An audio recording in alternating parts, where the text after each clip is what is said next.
Ferris Foundation has also made it a priority to raise funds to support the expansion and enhancement of the academic experiences at the university. In 2001, the foundation created the Merit Grant Program, making financial grants available to university faculty and staff pursuing new and innovative initiatives designed to strengthen teaching and learning. Our next video showcases the results of one such grant and demonstrates what is possible when imagination and philanthropy act together.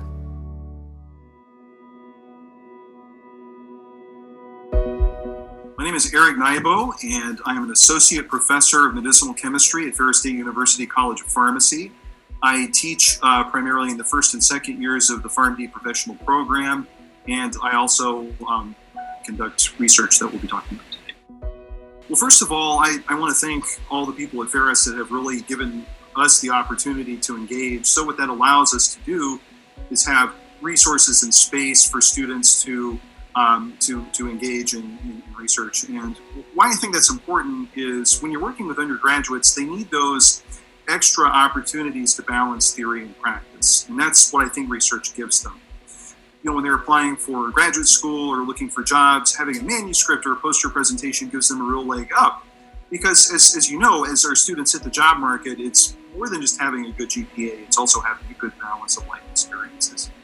For me, working with students allows me to balance my mentoring skills. I get to work with them and sort of develop a mentoring-mentee relationship. And we get to do a lot of really cool science along the way. So there's benefits all the way up and down throughout the university. So I have to say that the Ferris Foundation really funded my project, I think it was 2018, at a critical time. What the Ferris Foundation does is it provides critical seed money for faculty, such as myself, to start a project working with students. And so that money allowed us to buy some supplies. It allowed me to hire a student for the summer. And that student was able to generate a lot of preliminary data that actually spun out into 2 federal grants that we're now working on. So without that money, we would not have had the critical resources necessary to spur later success. You know, typically when we think about how students develop, they go through a classroom experience. They have, level 100 classes, 200, 300, and they kind of build this sort of incremental understanding and knowledge. What I found out with research is sometimes you just have to throw the student in to the deep end of the pool and kind of give them the material of the research in all of its complexity. And you see where they derive questions. And so you do a journal club with students. You let them, dive into the scientific literature, and you just give them some papers. And I say, read the whole paper, read the abstract, look at figures, highlight things that don't make sense.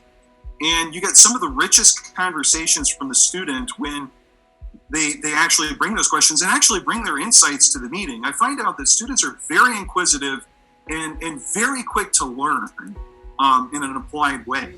And so when they're doing research, they're actually learning the application maybe a semester or 2 ahead of when they have it in lab. And I can't tell you the number of times that I've had students come in and say, we did PCR in your lab and I just learned what that was today in class. I've actually seen it with my own eyes before I actually had it in class. And that has been one of the most rewarding experiences as a college professor. Well, first of all, I have to say thank you, because without the outpouring of support and augmentation of resources from our alumni, none of this would be possible.